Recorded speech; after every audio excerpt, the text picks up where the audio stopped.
Hi, this is పార్కో. This is Oppo K13 turbo pro. ఈ ఫోన్లో వచ్చేసరికి స్నాప్డ్రాగన్ 8s Gen 4 ప్రాసెసర్తో వస్తుంది. దాంతోపాటు మనకి ఈ ఫోన్లో smart engine air cooling technology ఫ్యాన్తో పాటు వస్తుంది. మొబైల్ హీట్ అయినప్పుడు ఎటువంటి ఇబ్బంది లేకుండా ఈ ఫ్యాన్ మనకి కూలింగ్గా మారుస్తుంది.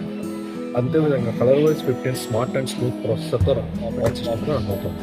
720 mAh big battery with 80 watts super fast ఛార్జర్తో వస్తుంది. అండ్ దీంట్లో వచ్చరికి IP66, 68, 69 వాటర్ అండ్ డస్ట్ రెసిస్టెన్స్తో వస్తుంది. దీంట్లో వచ్చరికి 2 వేరియంట్స్ ఉంటాయి. 8GB ర్యామ్, 256GB స్టోరేజ్ వచ్చరికి 34,999 పడుతుంది. 12GB ర్యామ్, 256GB స్టోరేజ్ వచ్చరికి 36,999 ప్రైస్కి వస్తుంది. అండ్ మనకి దీంట్లో 3 కలర్స్ ఉంటాయి. Silver knight, phantom purple, midnight black కలర్తో వస్తుంది అనమాట. అండ్ ఇవే కాకుండా దీనికి మొబైల్స్తో పాటు బ్యాక్ కేస్ ఫ్రీగా ఆఫర్లో వస్తుంది. ప్లస్ 50% ఆఫ్లో ఎంకో బర్స్ 3 Pro ప్లస్ ఆఫర్ వస్తుంది. ఇవే కాకుండా క్రెడిట్ కార్డ్స్తో తీసుకుంటే 2,000 రూపీస్ క్యాష్ బ్యాక్ ఆఫర్ కూడా ఉంది. Thank you.